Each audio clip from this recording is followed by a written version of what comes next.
todos y a todas, bienvenidas de nueva cuenta a la segunda jornada de equidad de género. Es para mí un honor y un placer en esta mañana presentarles a la doctora Noemí Díaz Marroquín.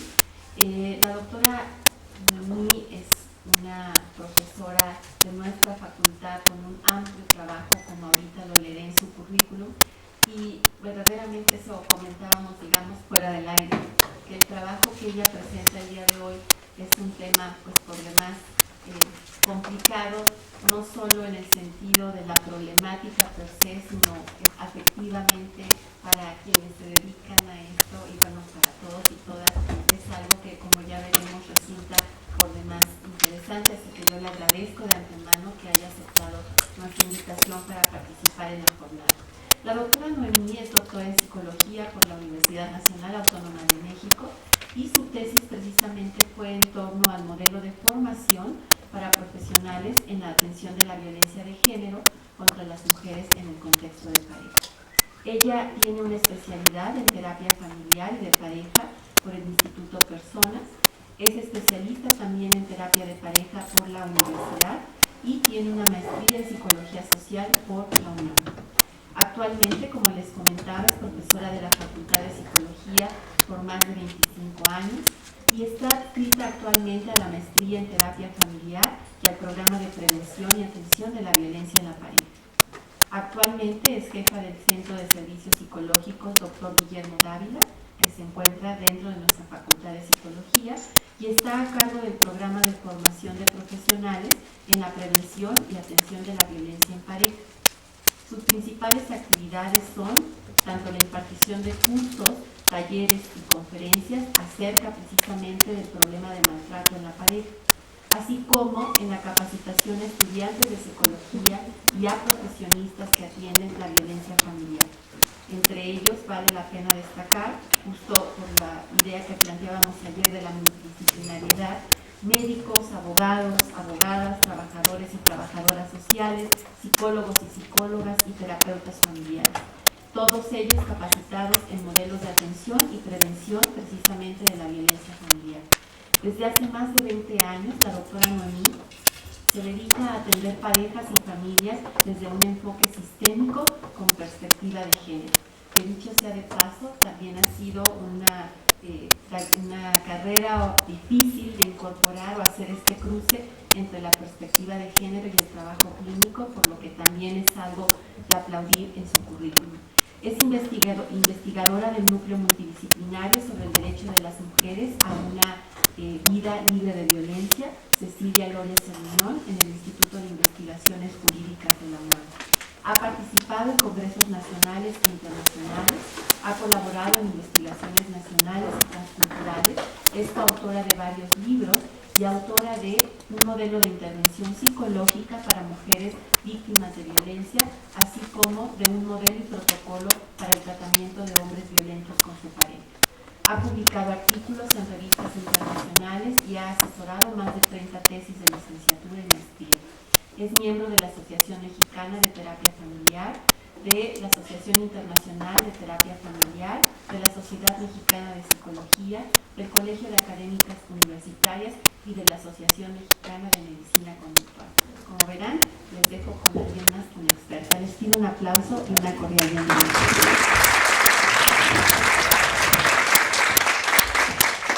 Muchas gracias, Tania. Pues vamos a iniciar.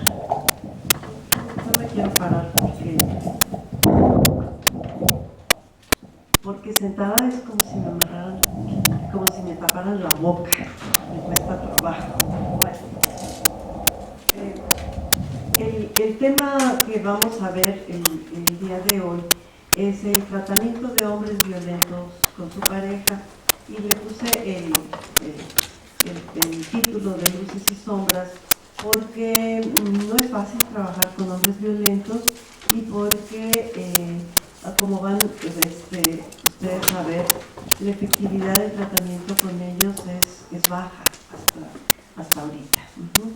A ver, la siguiente, por favor.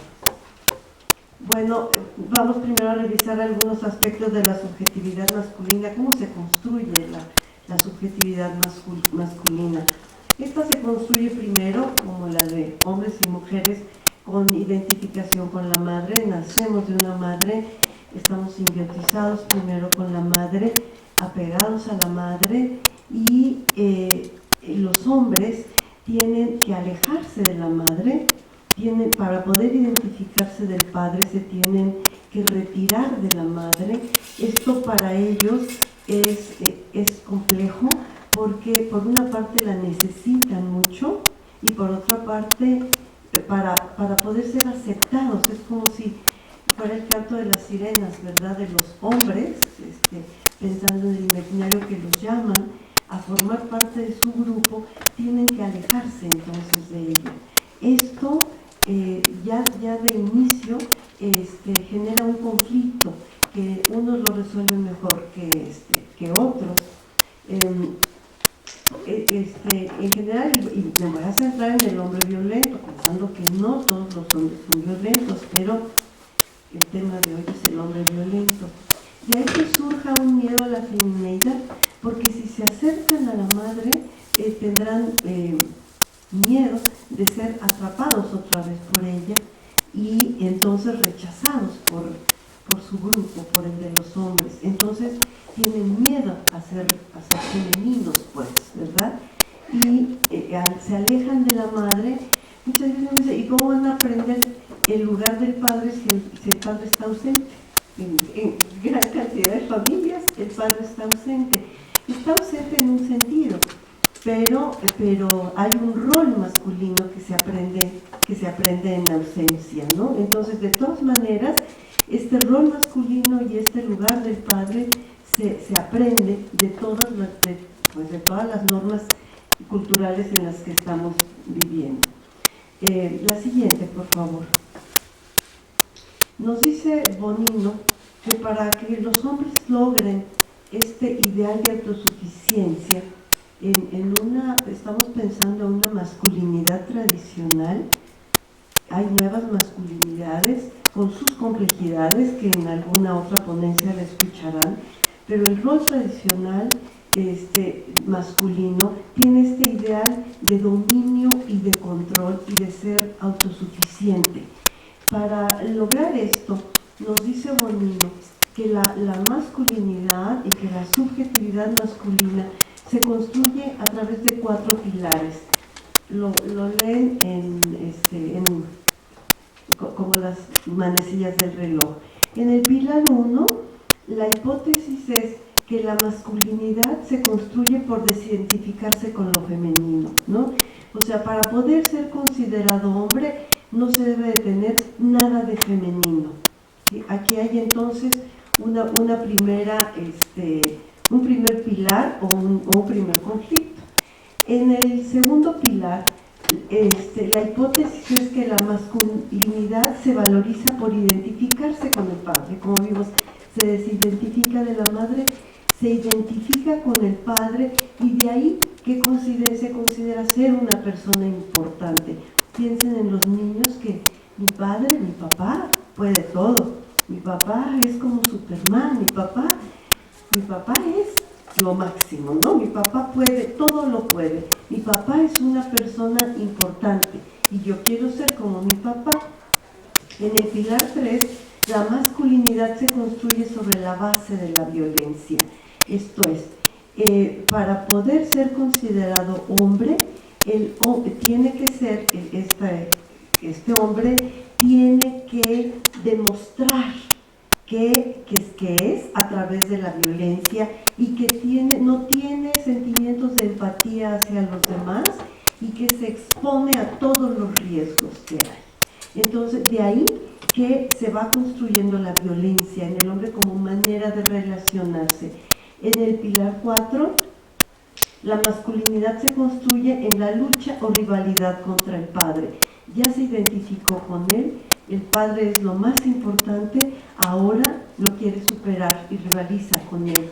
Y entonces el hombre aquí dice, soy un hombre duro. El eslogan de los hombres no lloran caracterizaría a las personas que tienen este pilar 4 muy acendrado. Cada uno de los pilares entonces tiene su propia característica. los hombres que tienen el conflicto mayor en el pilar 1, dirían, nada de femenino, son hombres homofóbicos per se, ¿no? Que no parezcan absolutamente con ninguna característica de mujer. En el pilar 2, ser una persona importante, la importancia de nuestra sociedad se mide a través del poder económico, político y del estatus. Serían los hombres que valoran mucho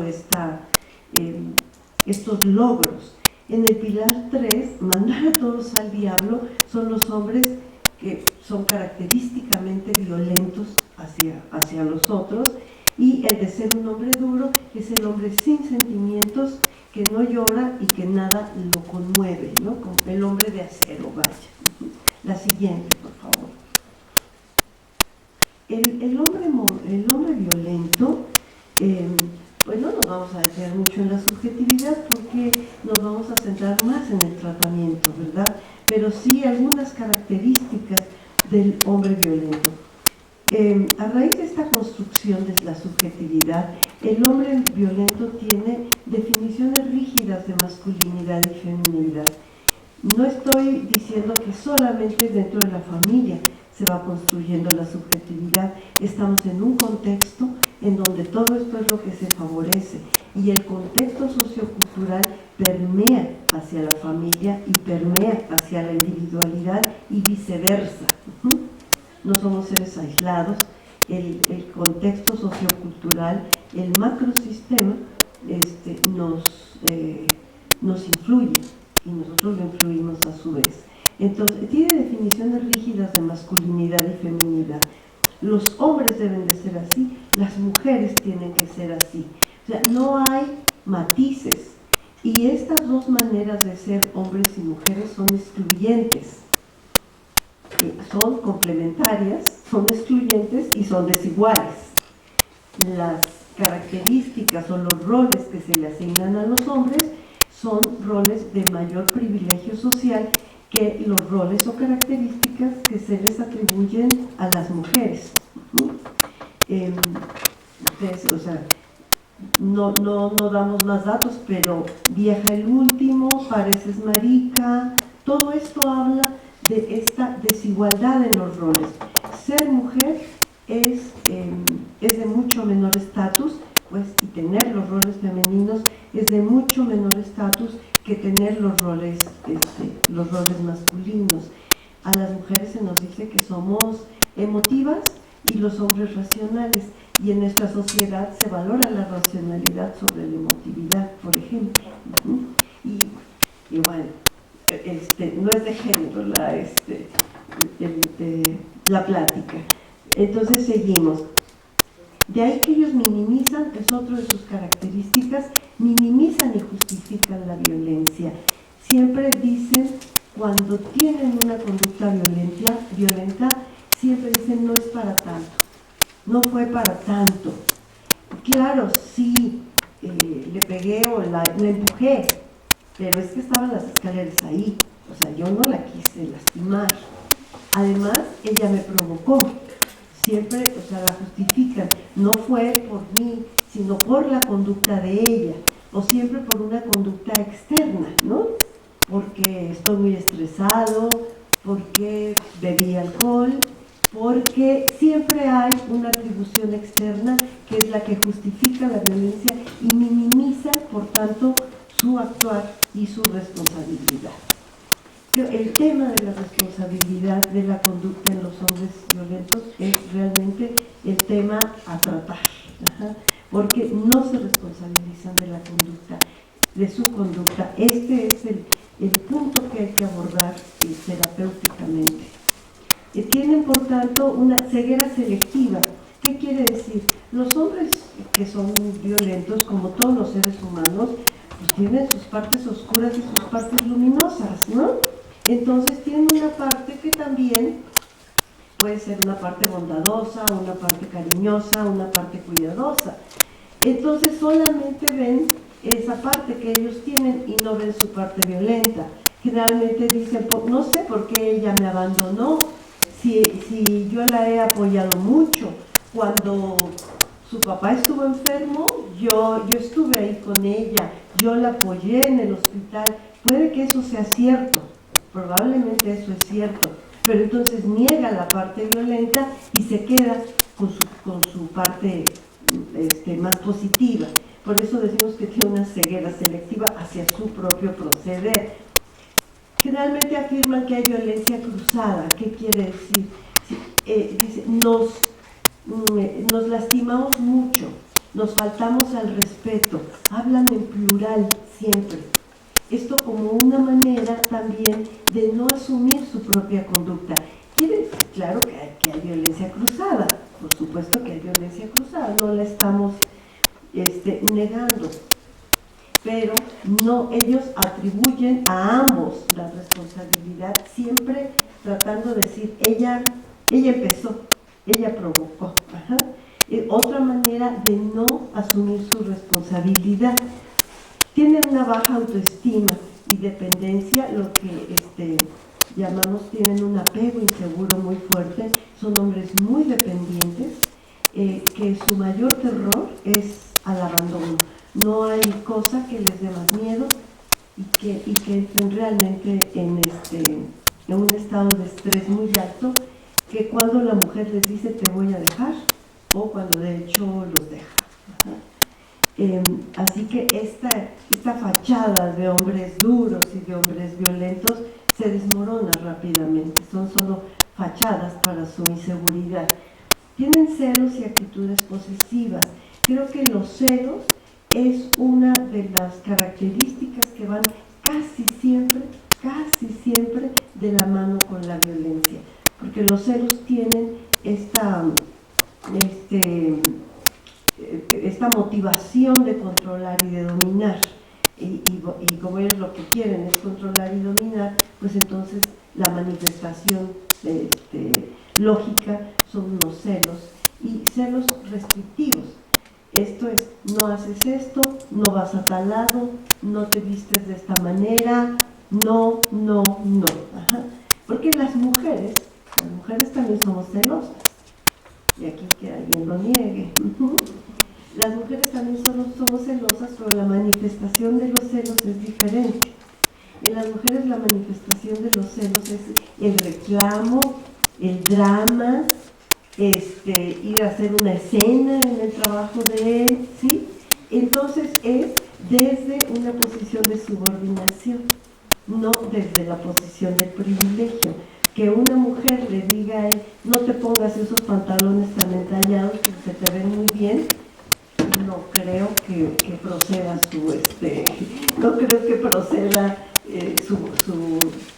su petición, ¿verdad? Bueno, falta de control de la ira. Sí, a los hombres se les ha, desde que nacen, promovido que expresen, que el único sentimiento que pueden expresar es el sentimiento de enojo y de ira. Todos los sentimientos vulnerables no son permitidos para los hombres, de ahí que tengan una falta de control de ira, no es raro, si eso es lo que se les ha promovido desde el nacimiento. La siguiente, por favor.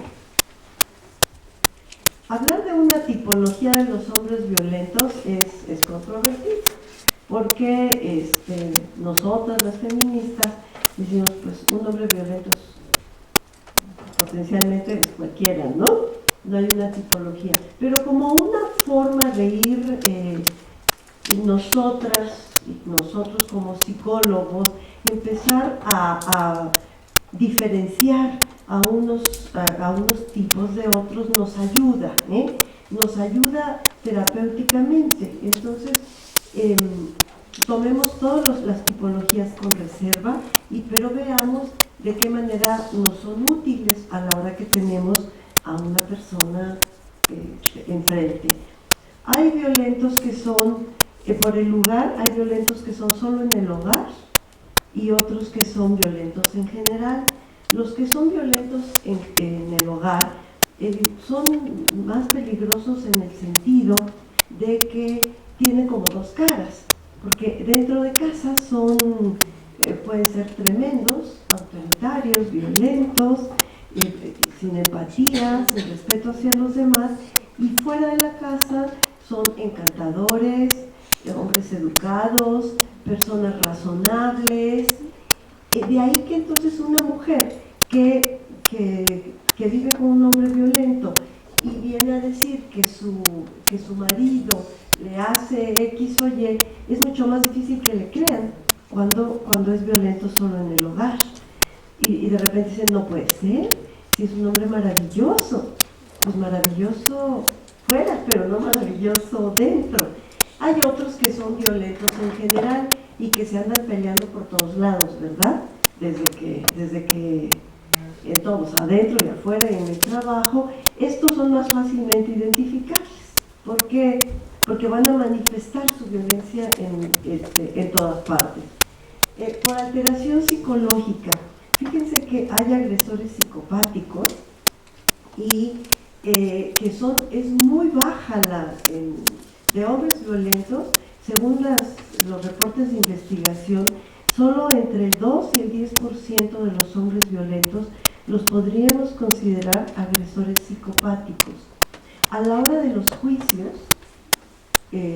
a veces por guarda y custodia de los niños o para proceder penalmente contra él, muchos abogados se quieren amparar diciendo, o proteger a su cliente diciendo que es un problema de salud mental, que es un problema de alteración psiquiátrica, cuando en realidad los que tienen esta alteración es un porcentaje mínimo. Si alguno de ustedes vio la película de Durmiendo con el enemigo, sería este tipo de hombres sin empatía hacia el dolor que está haciendo. Pueden ser serial killers o no, pero son hombres que infligen el dolor, infligen tortura o hasta homicidio sin ningún sentimiento de culpa, ¿no? Son sociópatas y ellos no reconocen el problema. A veces los jueces los mandan a tratamiento. Si llegan a tratamiento es prácticamente, cuando menos en este momento, inútil tratarlos, porque ellos no sienten que tienen que cambiar ni que tienen ningún problema. A veces es difícil detectarlos porque pueden ser personas inteligentes que contesten lo que quiera oír el terapeuta, ¿verdad? Se necesita pues sensibilidad para ir viendo qué tanto, y se necesita por otra parte no solo la versión de él, sino la versión de ella. Y ahorita lo vamos a ver en el tratamiento. Hay otro que se llaman hipercontrolados, que también es bajo el porcentaje. Estos sería como intermedio, tienen ya un poco más de sensibilidad o un poco más de empatía, pero lo que los caracteriza es que tienen una necesidad de control, dominio y sumisión muy fuerte. Recuerdo una pareja en donde él hacía la agenda todos los días de ella, por supuesto, ¿no? La agenda de ella, y le estaba checando cada media hora a ver si ya había concluido con la agenda que él había dejado, y que ponía en su casa imagínense un departamento de Infonavit, y que ponía, en esta área se juega, en aquella área se come, en esta área se ve la televisión, y no se podían salir de esa área. Parece exagerado, pero sí, pero sí. Entonces, estos también son los menos. La siguiente, por favor. Los más, la mayoría, son los que llamamos cíclicos. Si ustedes conocen el ciclo de la violencia de Leonora Walker, que creo que muchos de ustedes ya conocerán el ciclo de la violencia, estos agresores cíclicos corresponderían al ciclo de la violencia de Leonora Walker. Ellos tienen estas características en donde necesitan a la pareja. La pareja es esencial y es aborrecible. Necesita que esté junto a ella, junto a él, y si ella se acerca, se sienten amenazados y agobiados, y entonces necesitan que se aleje. Imagínense lo difícil, ¿verdad?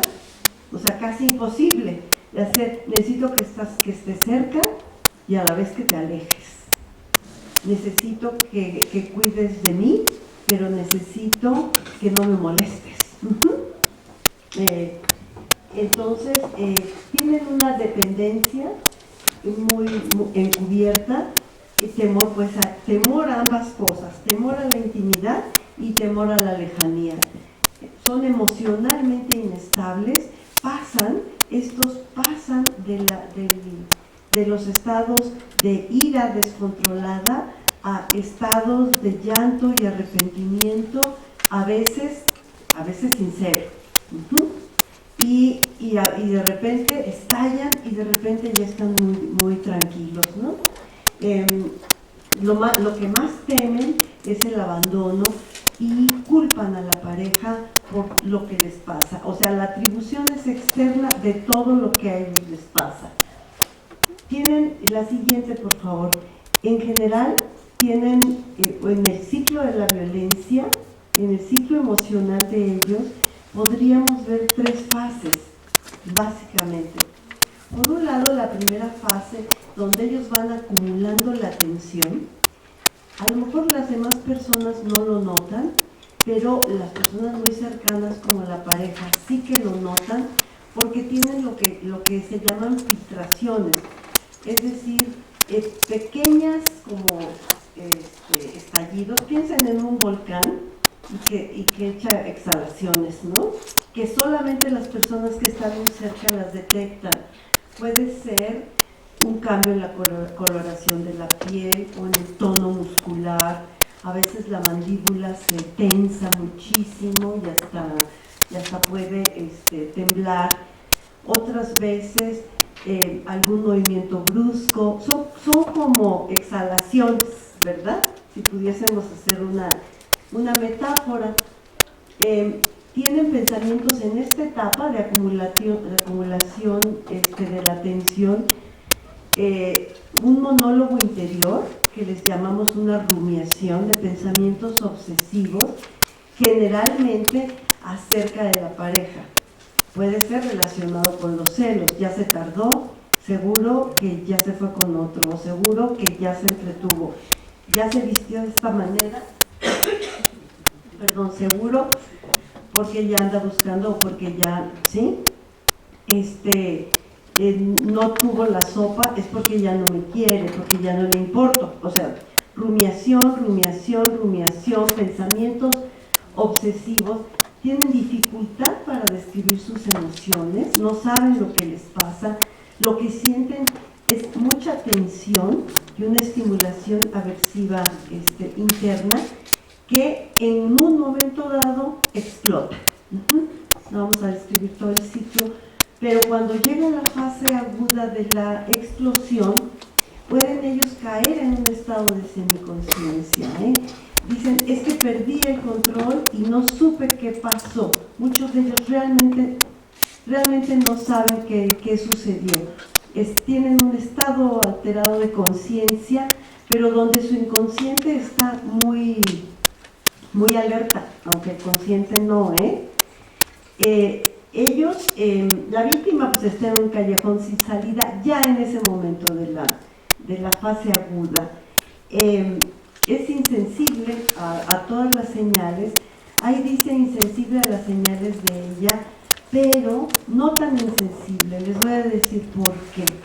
Porque su inconsciente sigue estando muy alerta. En algún momento para la fase aguda. ¿Cuándo para la fase aguda? ¿Cuándo? Ellos dicen, haga de cuenta que me hicieron así y me desperté. Y cuando vi que ella estaba ahí en un rincón asustada, como que salí de mi letargo. ¿Qué sucedió?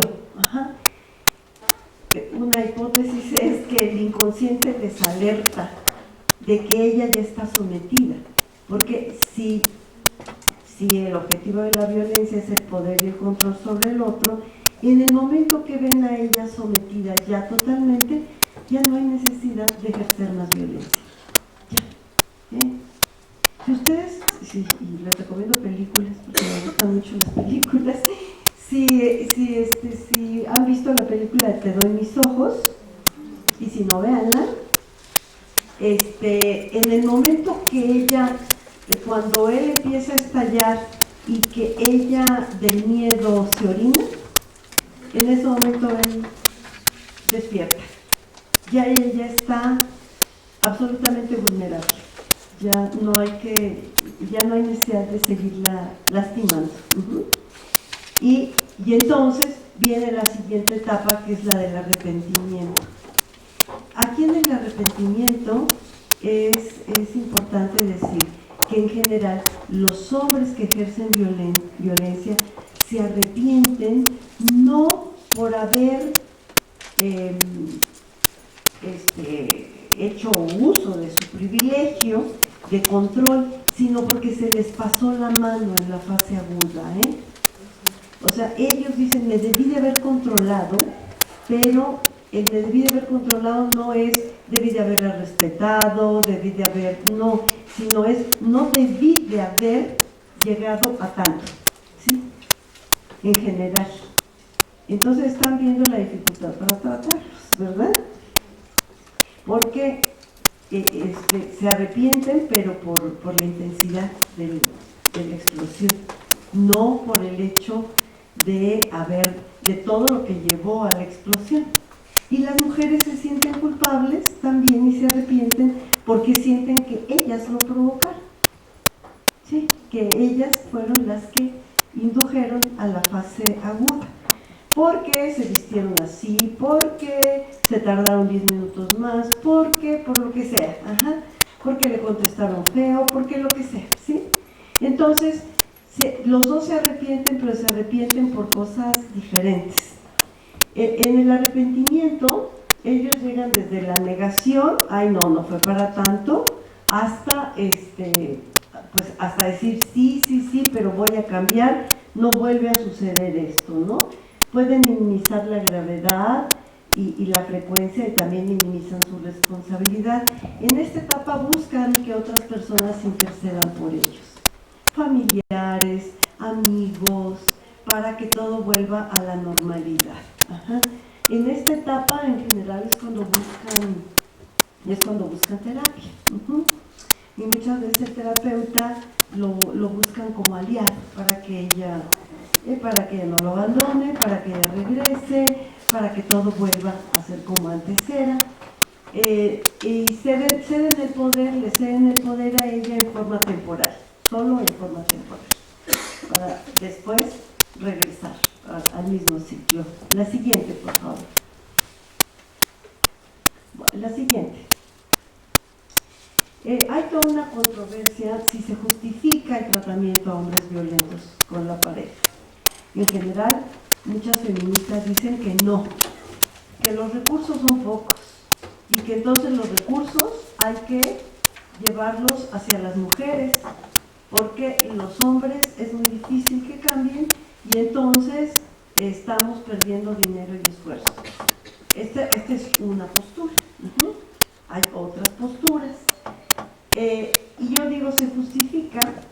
Vamos a ver algunos datos. Al menos 2/3 de mujeres que denuncian regresan con su pareja. Al menos 2/3 y mucho más, pero me estoy yendo bajito. O sea, ellas denuncian y regresan. Las denuncias, o sea, el promedio de denuncias es de 7 denuncias. O sea, denuncian y perdonan y regresan. Denuncian, perdonan y regresan. 7 veces. Según la OMS, una mujer que sufre violencia tarda de 5 a 7 años en promedio en salirse de este maltrato, aún con riesgo de su vida. Entonces, algo tenemos que hacer, ¿no? En ese ínter. Trabajar con ella, pero también con él. Aquellas que abandonan la relación tienen alta probabilidad de ser lastimadas. es cuando mayor probabilidad tienen de ser lastimadas cuando abandonan la relación. Reinciden ambos como víctimas o victimarios en otras relaciones, en la misma o en otras.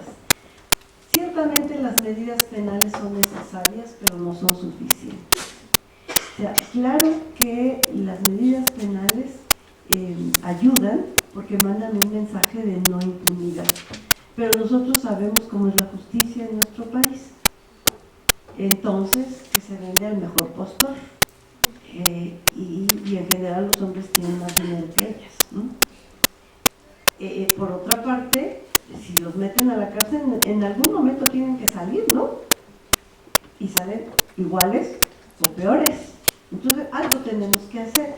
Pero tratar a un maltratador no significa considerarlo no responsable, ¿eh? No significa quitarle su responsabilidad.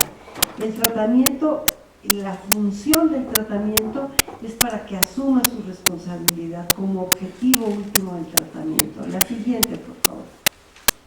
Fíjense, en 39 países, incluyendo México, reportan programas para hombres. Lo que se ha visto es que ningún programa garantiza la recuperación y ningún programa disminuye la necesidad de protección a las víctimas. No debe de servir para crear falsas expectativas en la mujer, sobre todo. Ya él está yendo a terapia, ya todo se va a arreglar. Sienten que los terapeutas tenemos una varita mágica, ¿verdad? Y ya, ¡clic! Y ya, cambiamos. Pues no. No desresponsabiliza al Estado de las acciones judiciales necesarias. La motivación para el cambio en general es muy baja. Los motivos más frecuentes es por sanción, porque ya hay una denuncia en su contra. En Estados Unidos y en muchos países el juez los manda a terapia, pero los manda como sanción, o sea, como castigo. Imagínense cómo empieza la terapia si es como castigo y a fuerza. Ajá. Y por otro lado, pueden ir ellos por su propio pie para retener a la pareja, para que regrese o para que no se vaya, cualquiera de las dos cosas. Entonces estamos aquí en una dificultad. La siguiente, por favor. En Estados Unidos el programa más usado es el programa Duluth, se utiliza en casi todos los estados, tiene una perspectiva feminista, es un grupo psicoeducativo, pero estaban basados, y en general todos los grupos, ahora ya menos, pero basados en la confrontación. Quiere decir que desde el principio el agresor se responsabilice de su violencia y se asuma como violento. Si desde el inicio se pretende que ellos se asuman como violentos, el resultado es una altísima deserción. Porque a nadie le gusta que desde el principio digo, tú eres, ¿no?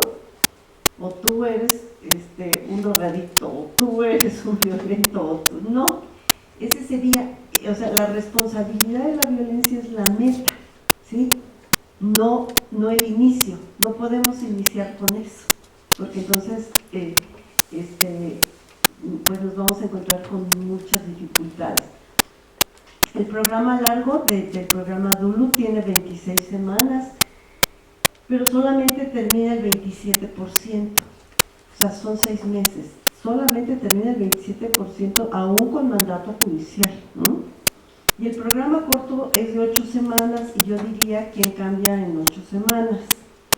Ahí termina el 67% y son grupos psicoeducativos. La siguiente, por favor.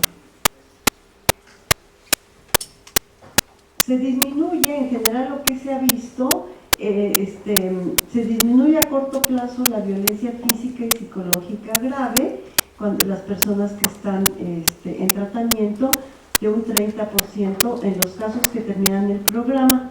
Ya sabemos que los psicópatas no es recomendable que entren a grupos. De acuerdo con la OMS, de los que terminan el programa, 47% reinciden a lo largo de 4 años, de los que terminan el programa. Entonces, y aún con mandato judicial desertan del 22 al 42%. Pero lo que sí se ha visto es que a mayor duración y permanencia en el programa, menor reincidencia. Esto, la siguiente, por favor. Los formatos más usados es el formato grupal, el formato psicoeducativo, y es en donde tenemos más datos, y estos datos son bastante pues desalentadores en un sentido, ¿verdad? Pero en general las sesiones son, así como les decía, estructuradas y están atendidas por varones adultos.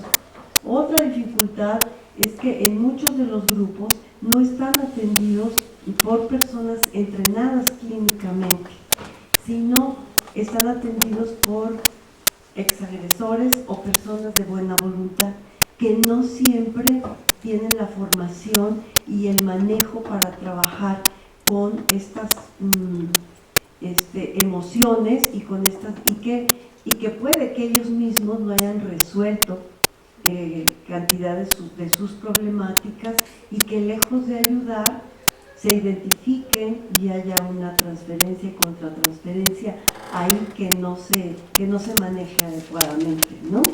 Entonces, esa es otra de las dificultades que hay a nivel mundial. En el formato individual no tenemos datos, hay muy pocos reportes de tratamiento individual. Se utiliza la entrevista motivacional, técnicas cognitivo-conductuales, en algunos casos el modelo psicodinámico, pero hay poca información acerca de su efectividad. Luego los clínicos no somos muy dados a reportar y a escribir, y esa es una asignatura pendiente para todos los clínicos. Bueno, el formato de pareja es una práctica controvertida. Yo soy terapeuta familiar y de pareja. Es una práctica controvertida, incluso en Estados Unidos está prohibida la terapia de pareja en casos de violencia, Y aquí en México la Ley General de Acceso de las Mujeres a una Vida Libre de Violencia no lo dice implícitamente, no lo dice explícitamente, pero lo dice implícitamente. Dice el lugar en donde el hombre y la mujer sean atendidos debe ser en diferentes lugares y por diferentes terapeutas. Ya está descartando de entrada la terapia de pareja, la Ley General de Acceso. Pero lo que incluso reporta Gondorf y reporta la OMS es que en muchos de los casos sí funciona y en algunos de los casos es la única opción, o hay terapia de pareja o no hay nada. Incluso porque ella no quiere terapia individual. Yo lo que quiero es que me ayude a cambiarlo, yo lo que quiero es que me ayude a entenderlo, y lo que quiero es tener una pareja armoniosa. En general, yo hago terapia de pareja en casos de violencia solamente cuando la diferencia jerárquica no es grande, cuando la seguridad de la mujer no está en riesgo, cuando no hay violencia física, cuando la motivación de él para el cambio es alta y él quiere realmente cambiar. Entonces sí hago terapia de pareja. Sino lo que yo hago, mi manera de trabajar es cuando piden terapia de pareja y vemos que es un problema de violencia, evalúo primero el riesgo de la víctima, la intensidad y la frecuencia de la violencia y el desbalance jerárquico que haya. Si yo veo que las condiciones son adecuadas, entonces seguimos en terapia de pareja, y si no, los vemos en individual y les decimos que en un futuro haremos terapia de pareja, dependiendo de los resultados de la terapia individual. Acuérdense que nuestra principal, no debemos de perder de vista la seguridad de los más vulnerables. No por ayudar al que esté arriba descuidemos al que esté abajo. Entonces sí se requiere pues de terapeutas experimentados con perspectiva de género que puedan ver y que puedan detectar este desbalance jerárquico. Entonces, por esto sí se hace, pero hay que evaluarlo bien. La siguiente, por favor. La siguiente. Una propuesta de tratamiento sería primero tener en cuenta la seguridad de la mujer como objetivo prioritario, evaluar la peligrosidad del maltratador, qué tanto está en riesgo la víctima y cuando un hombre entra en tratamiento se debe tener contacto con la mujer antes, durante y después del tratamiento como parte del encuadre. O sea, esto lo debe de saber él, que el terapeuta va a hablar con ella durante todo el tratamiento porque necesita estar checando la seguridad de ella, ¿no? Y ver si contrastar las versiones de ambos. Hay que evaluar la motivación inicial de él para el cambio. La siguiente, por favor. Hacemos entonces en esta propuesta, cuando es el hombre el que viene a pedir terapia. Ya les dije cómo le hacemos cuando viene la pareja. Ahora es cuando él viene, se hace una evaluación inicial individual y luego se hace con la víctima y con el hombre por separado. Y de ahí se evalúa pues la peligrosidad, el riesgo y la motivación para el cambio. Nosotros ahí decidimos si está apto para el tratamiento, lo inicia, y si no está apto, le avisamos a la víctima, le avisamos a la mujer. No, en este momento no consideramos que sea útil para él entrar a este tratamiento. Esto lo hacemos sobre todo cuando en los formatos grupales. La siguiente, por favor.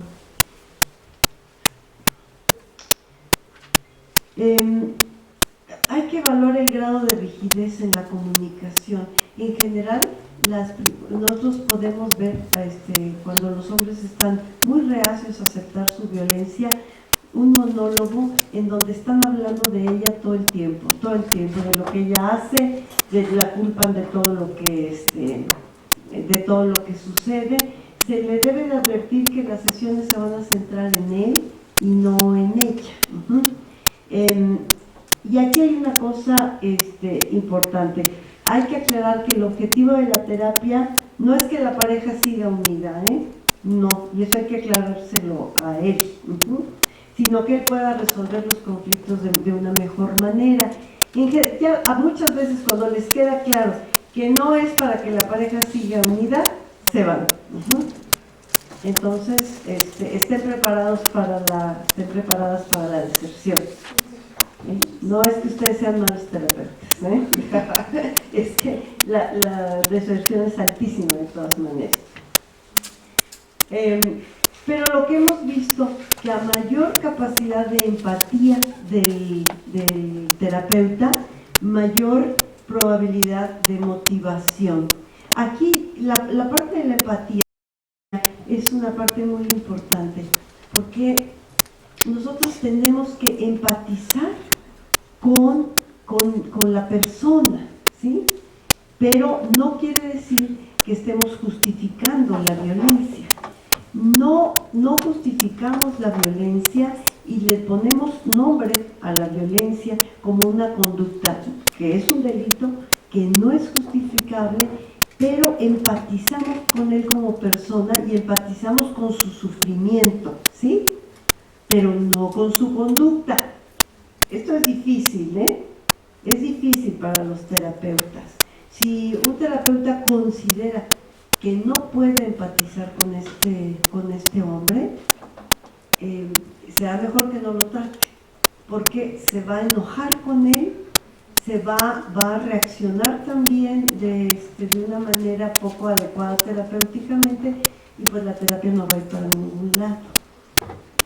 Es difícil, sobre todo si el hombre no asume responsabilidad, ¿verdad? Es difícil empatizar con el lado humano de la persona.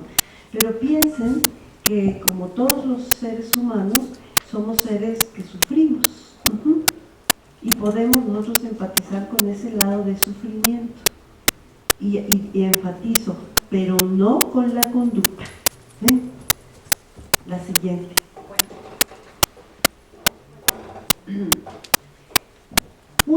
recomendación sería desechar las etiquetas y no hablar de la violencia como una característica interna.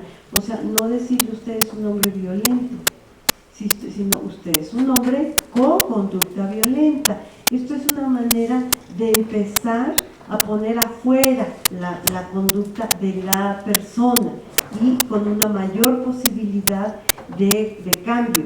No es algo que esté inherente a él y que no pueda cambiar, ¿sí?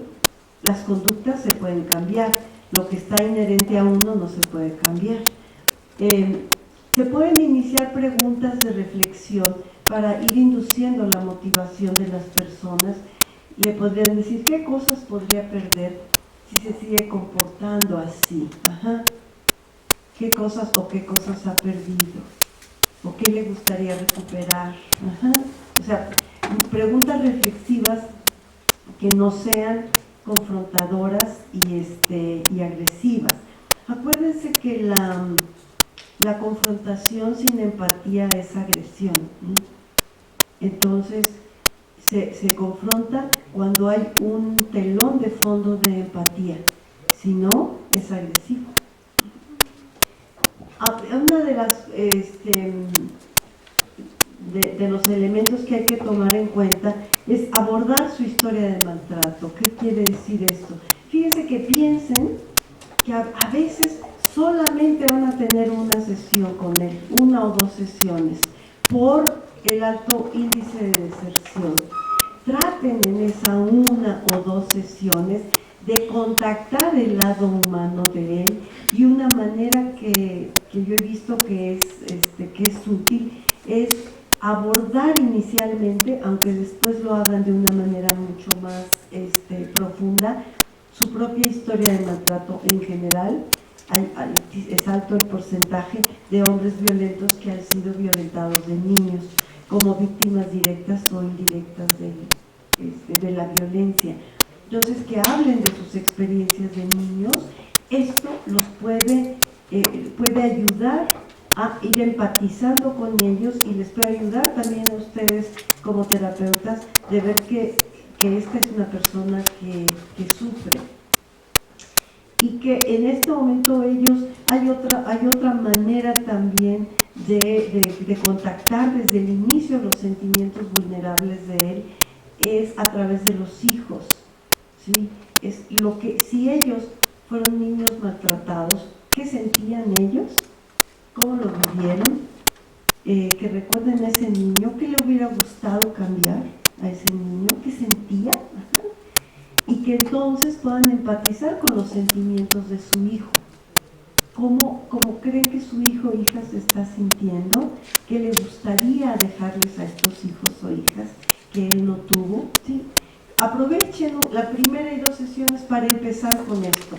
Y acuérdense que mayor capacidad de empatía, mayor posibilidad de permanencia en el tratamiento. Entonces no desaprovechen la oportunidad.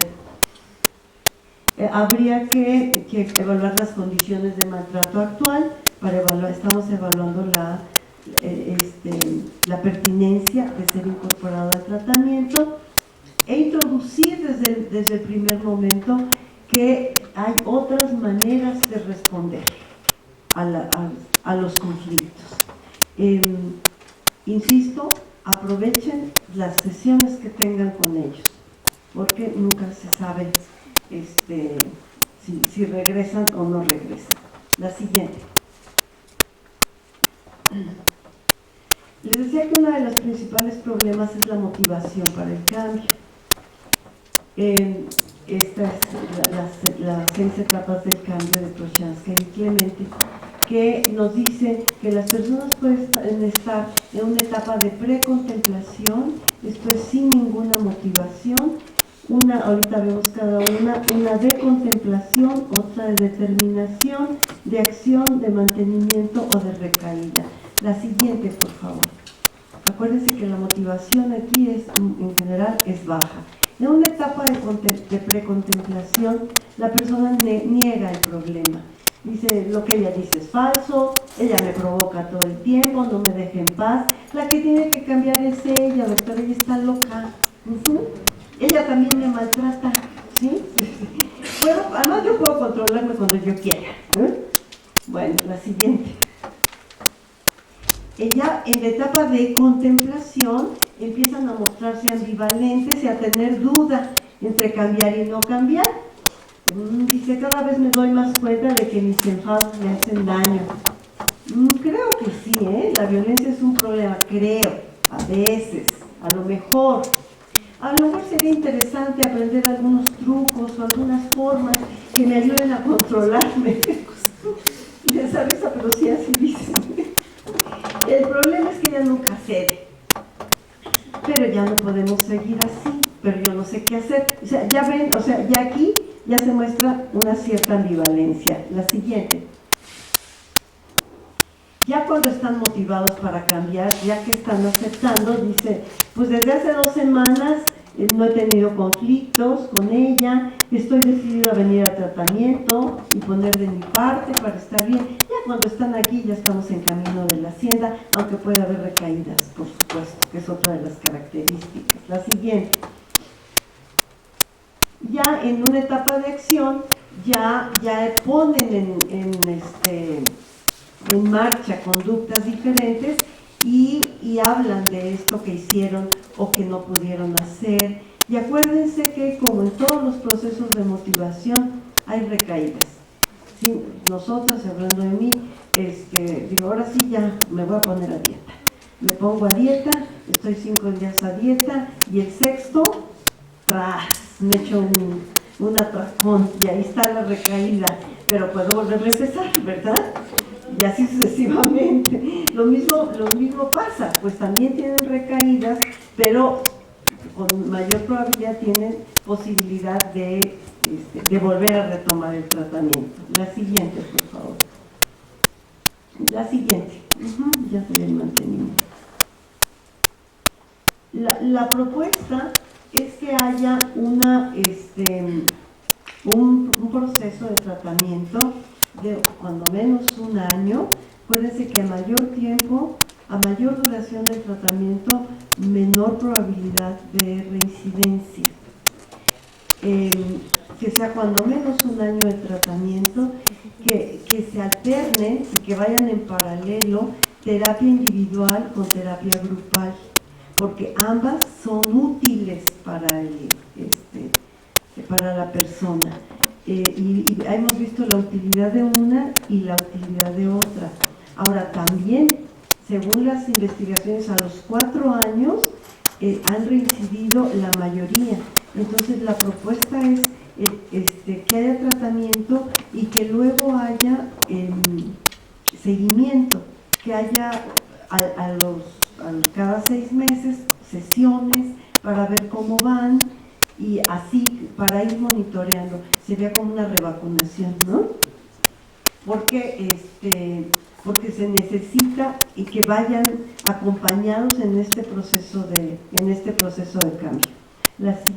Otra de las propuestas es que en el formato grupal haya inclusión de exagresores, pero que no sean ellos los que conduzcan necesariamente, sino que ellos facilitan, le facilitan a los demás el tener mayor sensibilidad y pasar de la precontemplación a la contemplación. Exagresores se pueden identificar mucho más con ellos. La siguiente. Las ventajas del grupal sería que hay una escucha, identificación con los otros, hay mayor sensibilización y se crean redes también, ¿no?, entre ellos. Acuérdense que los hombres se reúnen con los amigos, pero no se reúnen a hablar de sus sentimientos, se reúnen a hablar del fútbol, de las mujeres, de los coches, del dinero, etcétera. Las mujeres, cuando nos reunimos, hablamos de nosotras, ¿no? Ellos no. Entonces el grupo es una posibilidad de empezar a hablar de ellos o empezar a escuchar como otros si hablan de sus sentimientos y empezar a sensibilizarse hacia ello. Pero por otra parte, la terapia individual explora las necesidades personales y las experiencias dolorosas ya de una manera personal y posibilita un mayor compromiso para el cambio y lo acompaña de forma más cercana. Bueno, esta es la propuesta. Esto en general no se hace. Creo que hay que tomar las ventajas de ambos formatos y creo que pueden aportar. La siguiente, por favor. Bueno, estos son la propuesta de formato grupal, sesiones semanales de 2,5 horas aproximadamente, es de un grupo abierto. ¿Qué quiere decir un grupo abierto? En que entran y salgan, porque hay alta incidencia al abandono. Entonces, si empiezan con 10 y es un grupo cerrado, al rato van a estar con 2. Entonces, que puedan entrar, que pueda estar constantemente entrando personas, ¿no? La siguiente, por favor.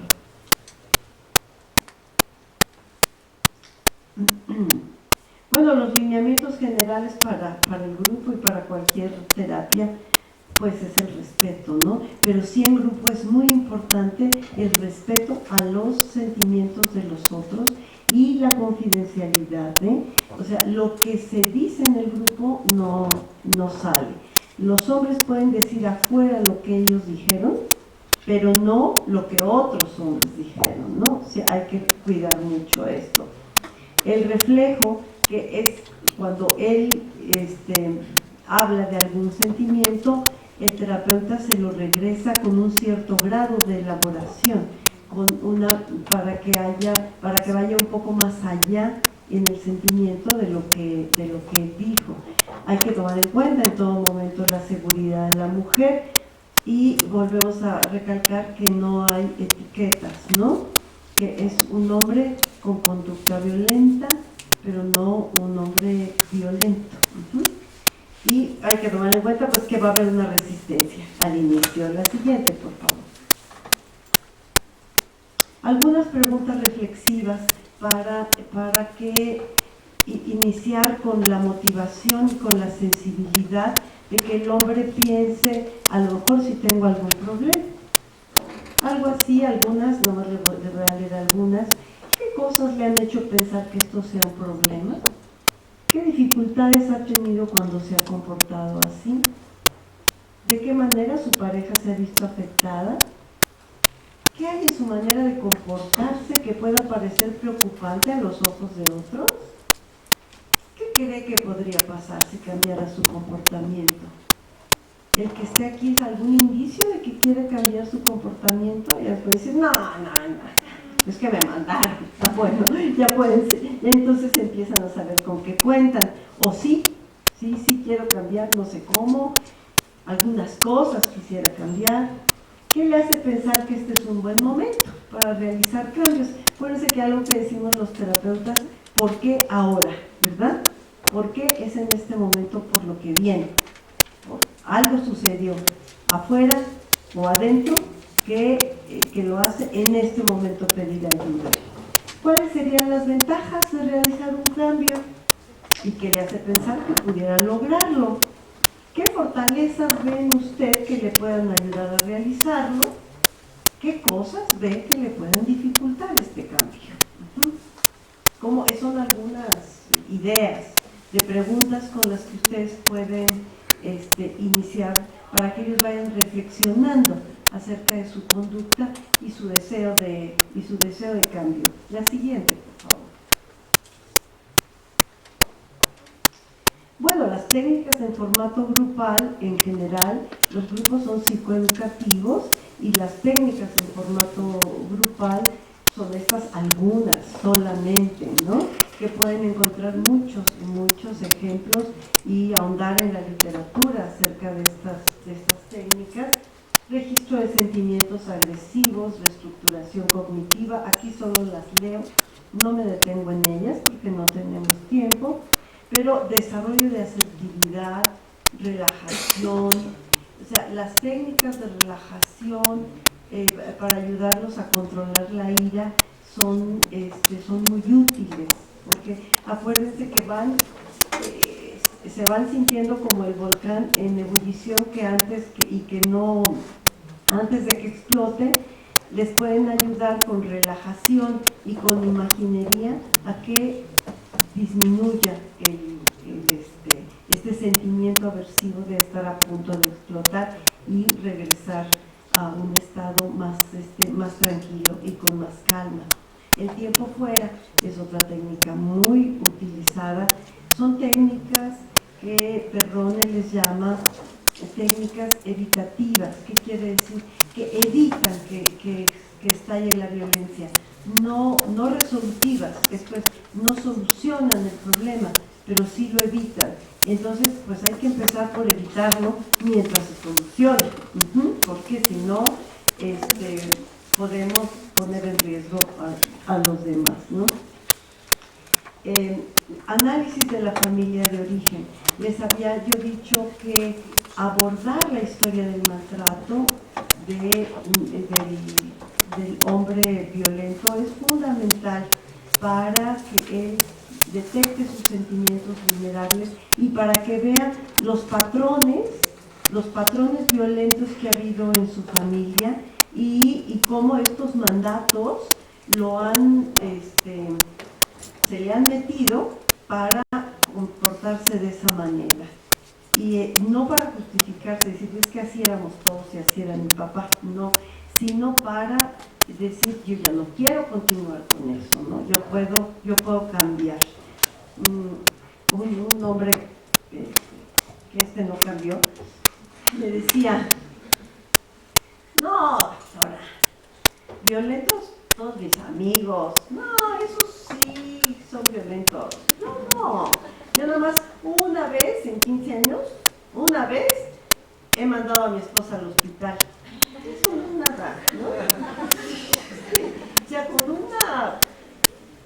con un cinismo, ¿verdad? Y me lo decía de verdad, me lo decía, sí, él así lo veía. Bueno, con este hombre logramos, tuvimos solo 5 sesiones con él, pero sí logramos contactar su sentimiento vulnerable, ¿no? Sí fue un hombre que pudo quebrarse y que pudo decir, entiendo que ella me quiere dejar porque le ha hecho sufrir mucho, no encuentro la manera de tratarla, no sé otra manera, y ya, o sea, hasta ahí llegó. Lo invitamos a grupos, lo invitamos y ya, no quiso, pero algo se logró, ¿eh? en esas cinco sesiones.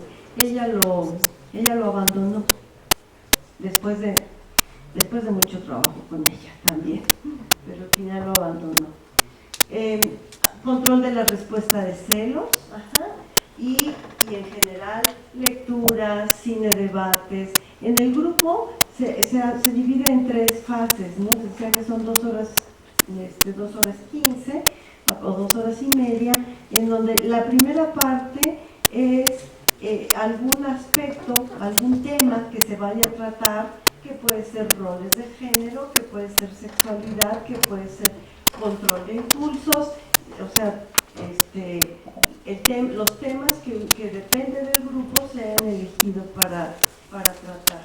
Después vienen dinámicas de sensibilización acerca de ese tema y como última parte le damos un tiempo para compartir, en donde que ya es el espacio más terapéutico, ¿no? En donde los hombres hablan ya de sus experiencias acerca de este tema que trataron.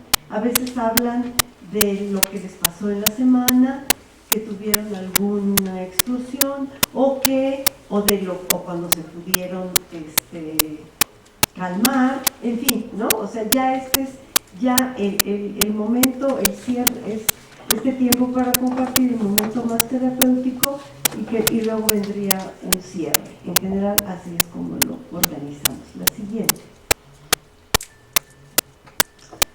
Les quiero platicar de un programa de terapia individual muy interesante que de un autor Jenkins australiano, en donde está basado en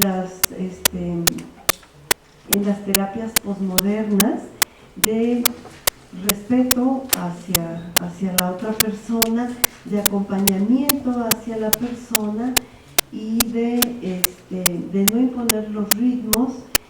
Y es interesante porque Jenkins lo aborda hacia los hombres violentos.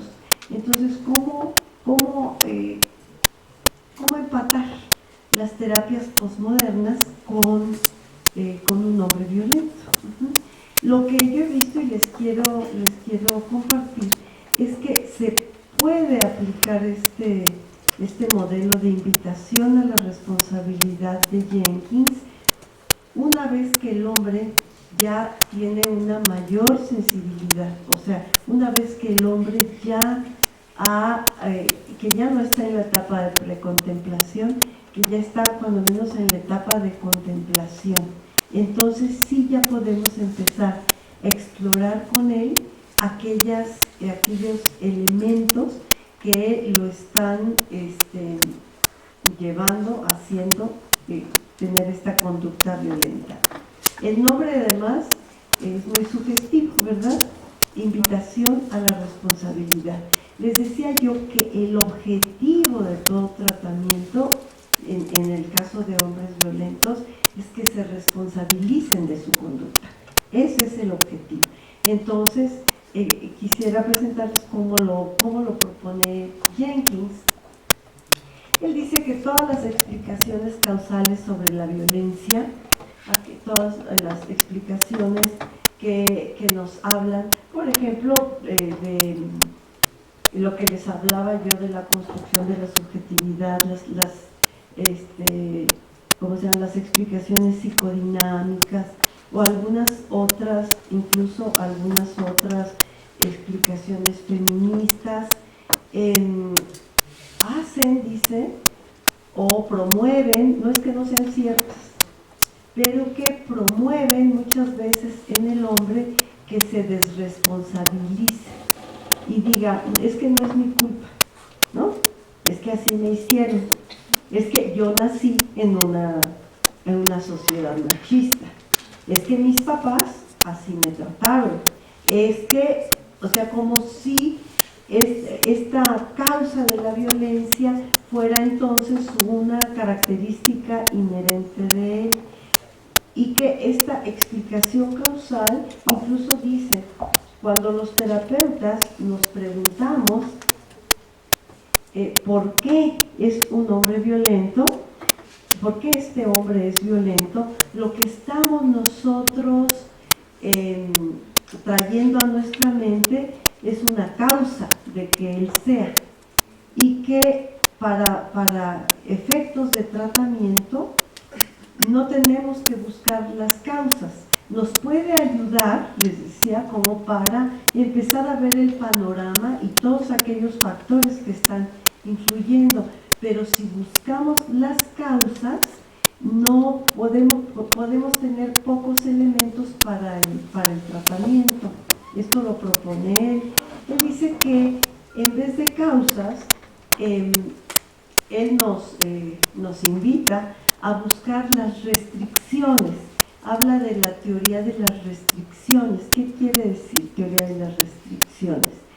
Quiere decir que cuáles son los obstáculos que le impiden al hombre violento comportarse con respeto, con empatía y con equidad hacia los otros. O sea, ¿cuáles son aquellos obstáculos o restricciones?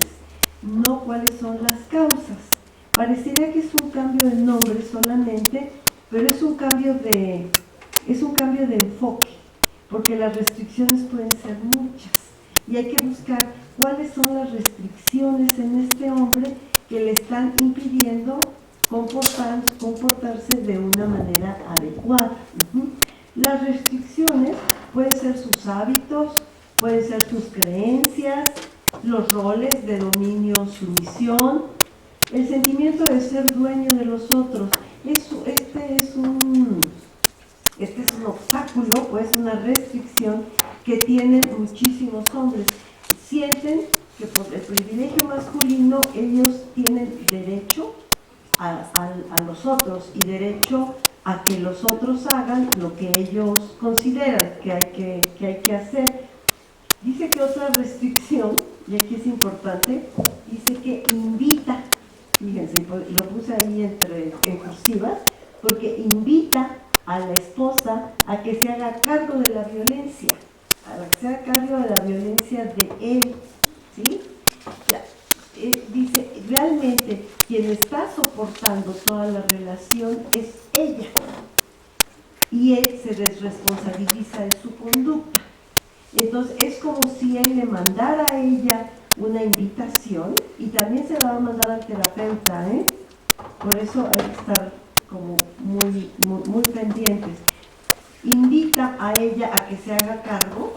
En general ellas son las que hacen muchas cosas para que él no se violente.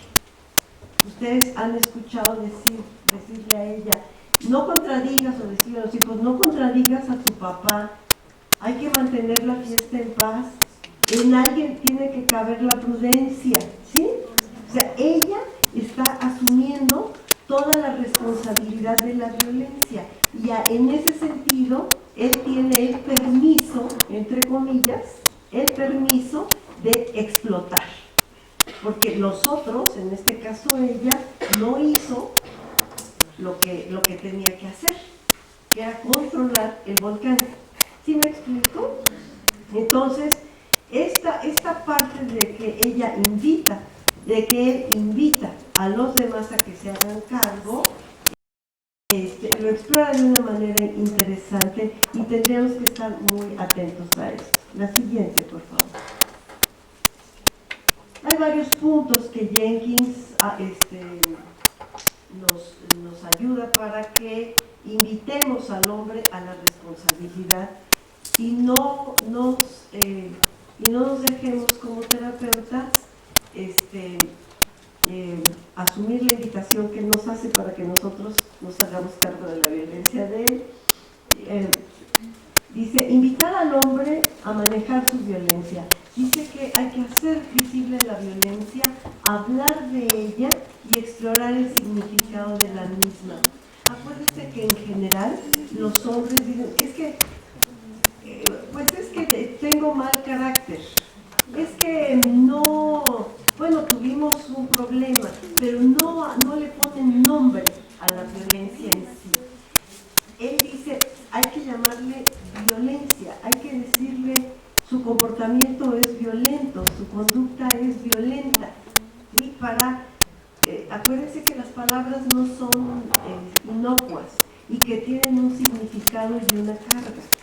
Este hombre que les decía, el ejemplo que les di, cuando llegó les di, ¿cuál es el problema? Dijo, tenemos problemas de comunicación, doctor. Fíjense, los problemas de comunicación era violencia severa de él hacia ella, ¿sí? Hay que ponerle nombre, y dice, una forma que nos propone Jenkins es preguntarle, ¿y cómo empezó la discusión? ¿Qué le querías tú decir amenazándola? ¿Sí? Pensando en los significados que tiene la conducta. Y aquí fíjense unas preguntas duras.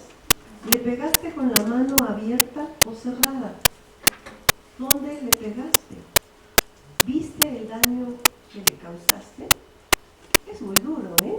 Por eso les digo que tiene que ser ya en una etapa en donde él ya esté más abierto a asumirla.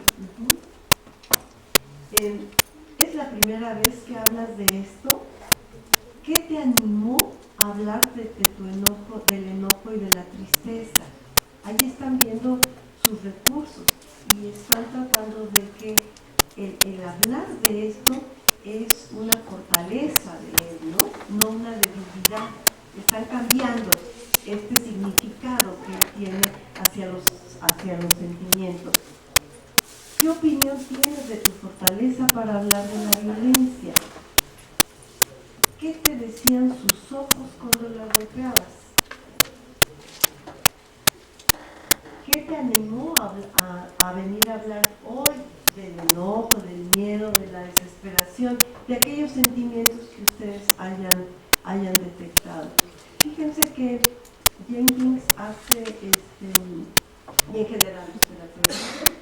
no ponemos un colchón y luego le damos duro, ¿verdad? Porque él les pide permiso, le pide permiso para hablar de la violencia. Le dice, te voy a hacer preguntas muy, muy fuertes, pero son necesarias. ¿Me permitirías hablarte acerca de la violencia? O sea, también él está pidiendo permiso para entrar a ver hasta dónde el hombre, a ver hasta dónde puede. No podemos ir más allá de lo que él pueda y quiere, ¿sí? Como en ninguna terapia, hasta donde él pueda llegar, y hasta ahí llegamos, ¿no? Y lo invitamos a continuar, pero él es el que va a decir qué es lo que puede hacer. La siguiente, por favor. Otro paso, dice, no son secuenciales, va a depender de los momentos y de la persona con la que tengan enfrente. Dice, invitarlo a que argumente con una relación sin violencia. Si ustedes se acuerdan del ciclo y que hay una fase de arrepentimiento, entonces cuando están en la fase de arrepentimiento es el mejor momento para que ellos digan por qué no quieren ser violentos, qué les gustaría cambiar. Y les digo, bueno, si tú tuvieras enfrente a un auditorio donde tuvieras que convencerlo de que no, las relaciones violentas no son adecuadas, ¿qué les dirías, no? A un amigo, ¿tú qué le dirías a un amigo violento para que ya no sea? Esto es en el momento del arrepentimiento. ¿Qué querías que ella supiera cuando le pegaste? ¿Qué harías diferente ahora para comunicárselo? ¿Qué quieres que ella vea diferente en tus actos? Dices que yo quiero cambiar, ¿y qué quieres que ella vea diferente? ¿Y cómo se lo demostrarías, verdad? Porque si no, se queda en puras intenciones y no en acciones, y considera que con la intención basta. Aquí no. Dicen, con la intención es suficiente. Aquí no es suficiente con la intención. Aquí hay que actuar. La siguiente, por favor. Otro punto es examinar los intentos equivocados por aportar algo positivo a la relación. Diferenciar conductas de intenciones. Fíjense que en general hay un discurso de cuidado de los hombres. Es que me preocupo mucho por ella, ¿sí? Por eso le llamo, por eso no me gusta que salga sola. Yo me preocupo tanto que yo no quiero que tenga malas influencias, y por eso no la dejo salir a trabajar. Es que me preocupo tanto por ella que por eso quiero que vaya vestida muy recatadamente para que no le falten al respeto.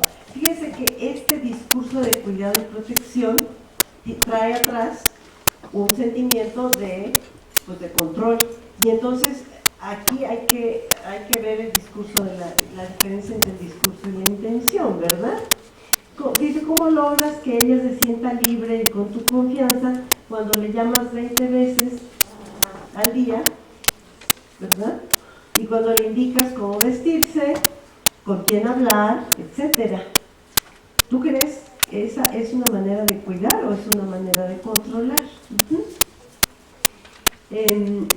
Otro punto sería identificar el impacto de la violencia a través del tiempo y examinar el deterioro que ha tenido la violencia a través de la relación. ¿Cómo era la relación antes de que empezara la violencia? ¿Cómo era? ¿Crees que se ha deteriorado? ¿Qué conductas tuyas han contribuido al deterioro?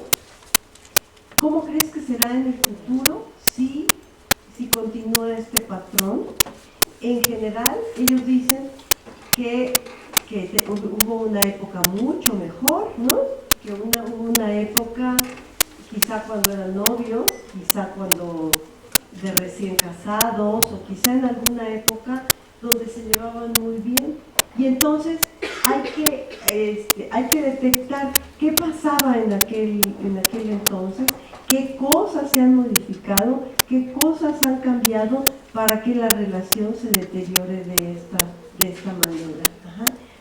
Siempre, y aquí tendrían ustedes que estar muy pendientes de que no lo atribuya a ella, sino qué cosas hiciste tú, cómo contribuiste tú a este deterioro en la relación. ¿Qué cosas podrías haber hecho diferente? ¿Y qué crees que hubiera sucedido si hubieras hecho las cosas diferentes? Un señor me decía, pero era un señor de 77 años, le decía, ¿por qué no los conocí yo antes a ustedes? ¿Por qué no la conocí, doctora? He hecho mucho daño. Tiene 14 hijos y una esposa también de 75 años, 4 hijos con problemas de adicción severa. Uno de ellos había muerto por la adicción, y un hombre de 77 años que lloraba y me decía, ¿qué he hecho mal? ¿Qué he hecho mal? ¿En dónde estuvo el error? ¿En qué me equivoqué? Y bueno, trabajamos con él pues como año y medio, y se lograron, con él y con su esposa, y se lograron muchísimas cosas con ellos, ¿no? Esta es una experiencia exitosa, pues, de un hombre que vivió muchísimos años con un patrón rígido, machista, que no era violento físicamente, para nada, pero era distante de las emociones y distante de las emociones de los hijos y de los sentimientos hacia los demás. Él tenía sobre todo hipertrofiado el pilar 4, el de ser un hombre duro, no sentir nada, no involucrarse emocionalmente con nadie. La esposa se encargaba de los sentimientos, y ahora a los 77 años, después de estar jubilado, de estar enfermo, entonces ha perdido privilegios, ¿verdad? Ha perdido privilegios, ha perdido poder social y ha perdido poder dentro de la familia, y ella ha conservado el poder porque ella tiene toda ella se ha encargado de los vínculos con los hijos, entonces esos permanecen. Y ella no tiene espacio dentro de la casa. Además, el hijo que muere, le había él pedido perdón unos días antes, diciéndole porque lo había corrido de la casa el padre, y le dijo, el hijo regresó y dijo, papá, perdóname, déjame estar en la casa. Y le dijo, yo no te tengo nada que perdonar, que te perdone Dios. Y a los cuantos días el hijo muere en la calle. Entonces, algo que el padre no se perdona a él mismo, ¿no? Y en este momento dice, ¿qué hago con los otros 3? ¿Cómo hago? ¿En dónde me equivoqué? Fíjense que la culpa, nosotros en terapia, y aquí aprovecho para hablar un poco, en terapia en general tratamos de que la gente no se culpe por las cosas, ¿no? En general, porque la culpa puede ser paralizante y no ayudar al cambio. Pero en el caso de los hombres violentos, primero se tienen que sentir culpables, porque uno de sus problemas es que no asumen la responsabilidad. Entonces, primero se tienen que sentir culpables para tener el deseo de reparación y de cambio, y luego ayudarles a que esa culpa o ese remordimiento no los paralice, sino que los ayude a modificar conductas. Partimos de supuestos diferentes, y de supuestos de su manera de ver el mundo, ¿no? Porque ellos en general pues no se responsabilizan de nada. La siguiente, por favor.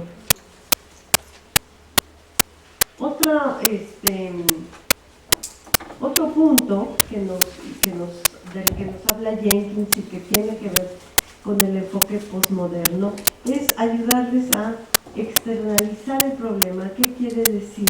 Poner el problema, poner la violencia en una separación lingüística. Por eso les decía, es un hombre con conducta violenta, no es un hombre violento. O sea, ponerlo afuera porque no está en la identidad de la persona, y así se promueve una renarración, una nueva historia de él mismo, ¿sí?, que puede cambiar. Ayuda a la persona a liberarse de estos relatos negativos sobre sí mismo. No soy una persona violenta, soy un hombre bueno con conductas violentas, ¿no? Y desafiar las limitaciones, estas restricciones de las que dice Jenkins para sobrepasarlas. La siguiente, por favor.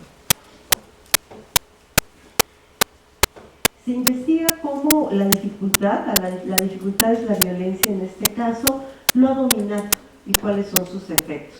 Fíjense que se habla siempre como la violencia como algo externo, pero no para justificar, sino para cambiar y para controlar. Dice, ¿cómo fue que le reclutó la idea de que un hombre debe ser violento? Qué barbaridad, ¿verdad? Y ustedes lo hacen con mucha sorpresa. ¿Cuándo le convencieron los celos para hacer algo que lamentó más tarde? Fíjense que se habla de los celos como un ente externo. ¿En qué condiciones se apodera la violencia de usted? ¿Verdad? Como algo que se le metiera. Me decía uno, es que me siento como un león, y entonces cuando me pongo violento, entonces empezamos a hablar del león, ¿no? ¿Y cuándo se le mete el león? ¿Y qué hace para controlar el león? ¿Y qué puede hacer para que ese león no se le meta? Pero hay leones que se doman y se domestican. ¿Cómo le hace, verdad, para hacerlo? ¿De qué se ha valido el enojo para frenar los deseos de una relación armoniosa? Dicen, yo me quiero llevar bien con mi mujer. Y entonces el enojo, de que se ha valido, que ha hecho el enojo para impedirle esos sentimientos. ¿De dónde le llegó la idea de que los hombres deben ser obedecidos? Ay, qué raro, ¿verdad? ¿De dónde llegaría esa idea? Externalizar ideas acerca de la responsabilidad de la violencia. De aquí hay que hacer un contraste, como les decía, entre lo que ella hace, la víctima, para evitar la violencia, la sumisión, el silencio, lo que ella haga, y lo que él hace, porque ella se hace cargo emocionalmente. Es en este punto en donde ustedes tendrían que hacer esta diferencia, que ella es la que está asumiendo la conducta. Descubrir momentos en que no ha sido dominado por la violencia. ¿Alguna vez ha estado en una situación en que la violencia le podría haber dominado, pero usted la dominó? ¿Sí? Así le decía yo del león. ¿Pudiste dominar al león? ¿Cómo lo hiciste? Wow, o sea, estás avanzando a pasos agigantados. Este fue uno de los casos de éxito, ¿eh? Ya ven, les platico de todo. Fracasos y éxitos. La siguiente, por favor. Promover las propias responsabilidades y conductas. Demostrar el respeto por los demás. ¿Cómo le demostrarías que respetas su manera de ser, sus opiniones e ideas? Fíjense que nos estamos yendo a cosas concretas, ¿eh? ¿Cómo le vas a demostrar que respetas sus ideas? Aquí está, ¿podrías aceptar un matrimonio en que ella dice lo que realmente piensa y quiere, aunque sea diferente a ti, o lo que prefieres es una esclava o un robot? Y aquí hay que entrar, o sea, las preguntas son ideas que les planteo, pero a partir de esta idea que profundicen ustedes con él en lo que significa y en cómo ven el mundo, ¿no? Y a meter la idea de que se puede cambiar. Si él quiere una esclava o un robot, bueno, Entonces, por cierto, ahorita en el Poli hicieron unos robots muy buenos. Sería mejor que te compraras un robot, ¿no? Sería muy bueno. Así ya se acaban los conflictos en casa y la casa está en orden, ¿sí? Hay que ser a veces un tanto sarcástico, ¿no? O utilizar el humor también para quitarle tragedia al asunto. Okay. ¿Podrías tener un matrimonio en que tú controles tu propia violencia o necesitas que ella ponga el freno por ti? Allí fíjense que ella, cuando dicen ella es la que se está haciendo cargo, tú necesitas que ella te ponga el freno o tú te puedes hacer cargo. ¿De qué manera te puedes hacer cargo? ¿Cómo te demostrarías que sí te puedes hacer cargo de ella? Y si están separados, pues el respeto se demuestra manteniéndose a distancia.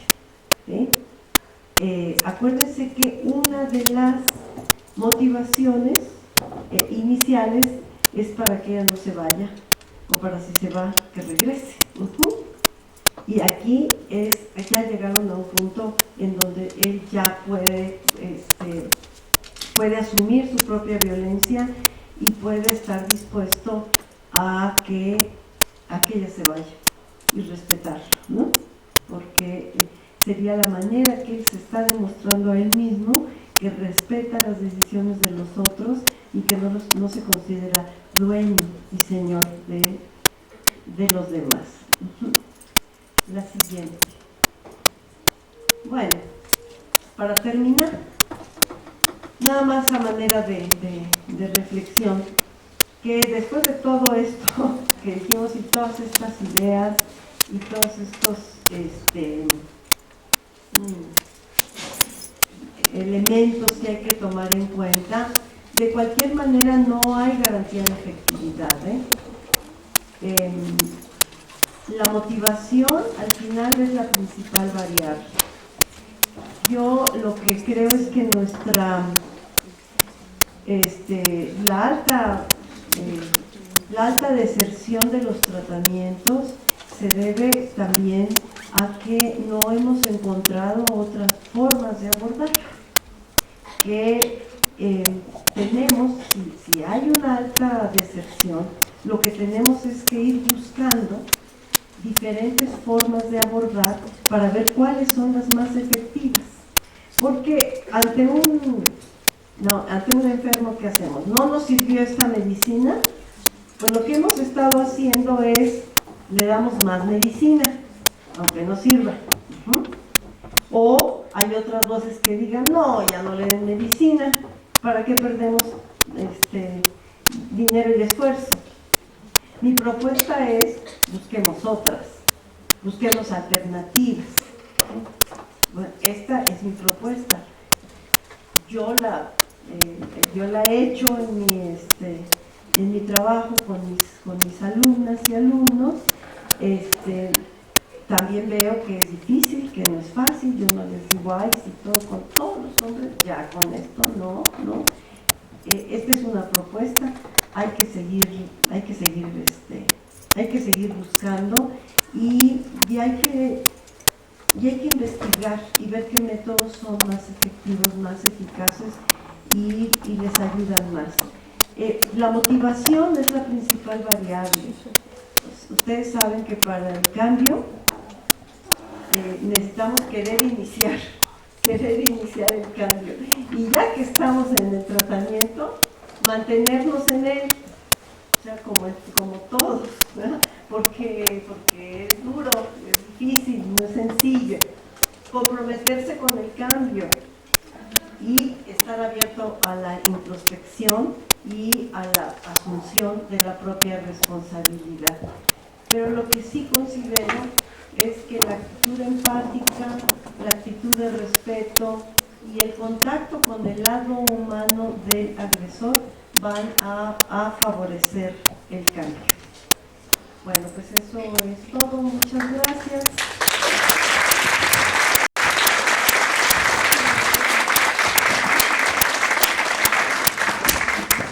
Bueno, tenemos un breve espacio para preguntas y comentarios. Si alguien quisiera participar, alguna reflexión. reflexión, algún comentario? ¿No?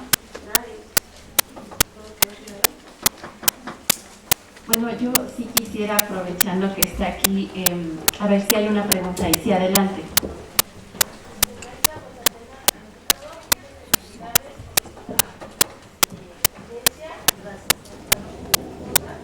Gracias. Sí. En cuanto a la terapia de grupo, Ajá. ¿es necesario que sean hombres nada más? Los terapeutas, Ajá. fíjate que en general, bueno, la OMS, Gondorf tiene una recopilación acerca de en general los tratamientos que se hacen a nivel mundial. Se ha visto que son hombres los que están, pero lo que yo también he visto ya en el trabajo cotidiano, que en realidad no importa si son hombres o son mujeres, lo que importa es la capacidad empática del facilitador. Claro que si son mujeres se van a encontrar probablemente con una resistencia, con mayor resistencia inicial. Porque es justamente con la figura femenina con quien está el conflicto, ¿verdad? Pero ese sería otro obstáculo u otra de las restricciones que los facilitadores del grupo tendrían que ver. También es una realidad que como psicólogos somos mucho más mujeres y que luego hay pocas que se dedican al tratamiento de hombres.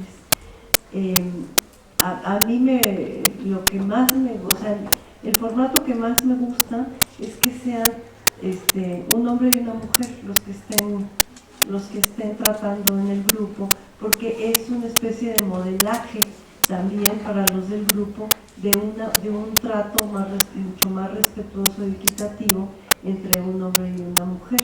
Pero yo creo que la principal variable es la actitud empática del terapeuta, de la terapeuta. Muchas gracias. De nada.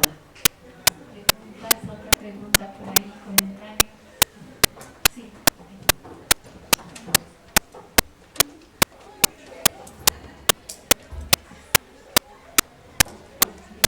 Bueno, mi pregunta es, ¿esta terapia es únicamente para parejas heterosexuales o si cambia cuando son homosexuales? No, sí.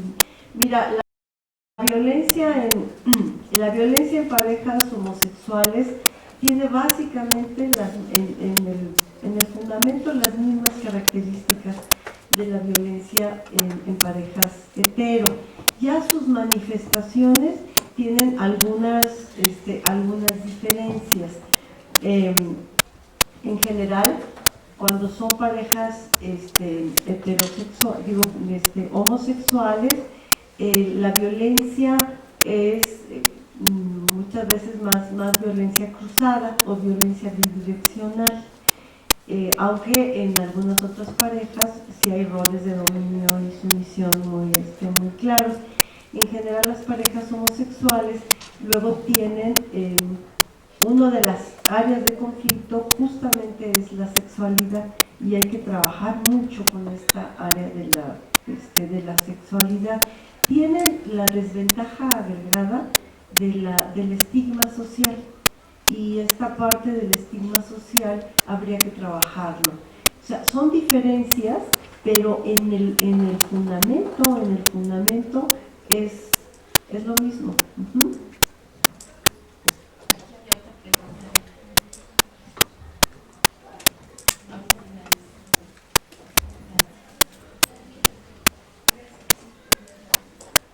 Buenas tardes. Buenas tardes. Pues muchas felicidades. Es un tema muy interesante, un poco viejo en la cultura mexicana, porque pues el machismo no es de ahorita, ¿verdad? Desde mucho tiempo y afortunada o desafortunadamente, y aún con todo este conocimiento y con tantos estudios, hay mujeres que lo siguen permitiendo. Mi pregunta es la siguiente. Tengo un caso particular en donde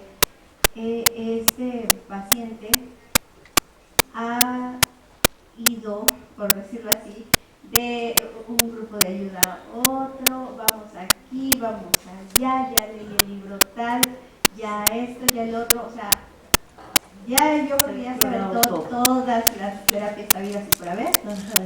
Y sin embargo sigue esta resistencia y sigue delegando esta responsabilidad hacia la otra persona.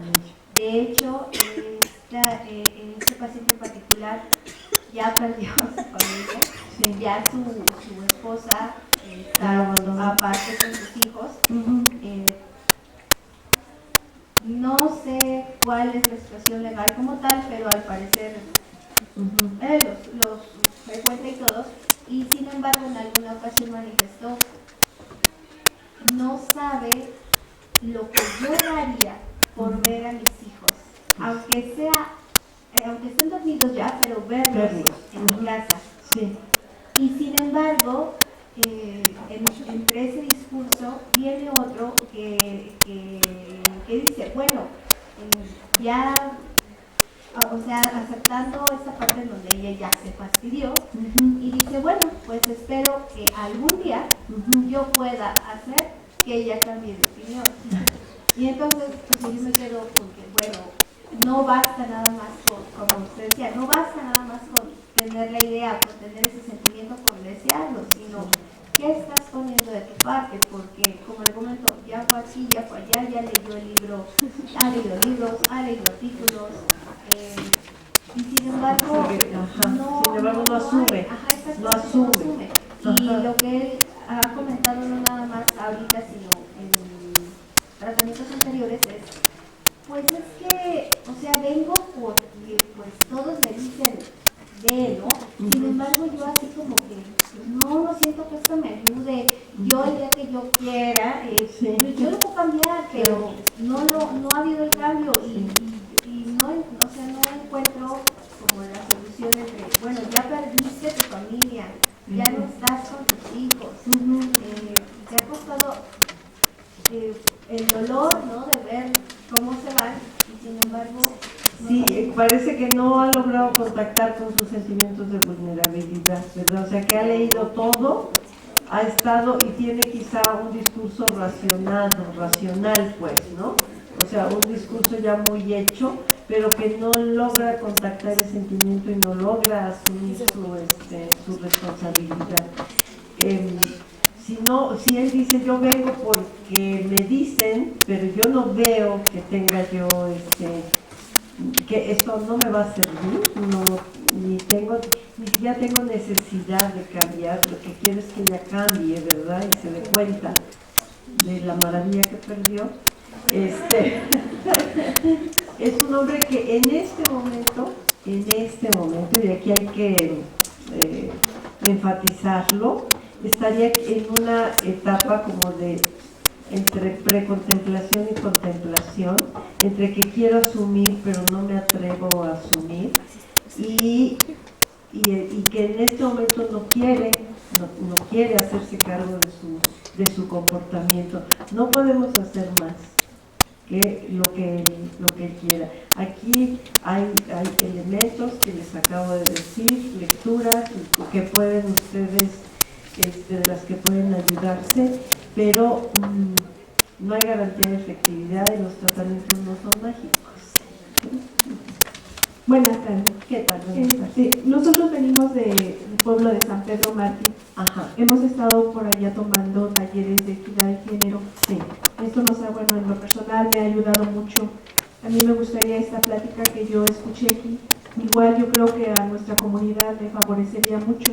Sí. En un pueblo pues lleno de complejos, de dificultades, creo que nos vendría mucho, muy bonito a las mujeres.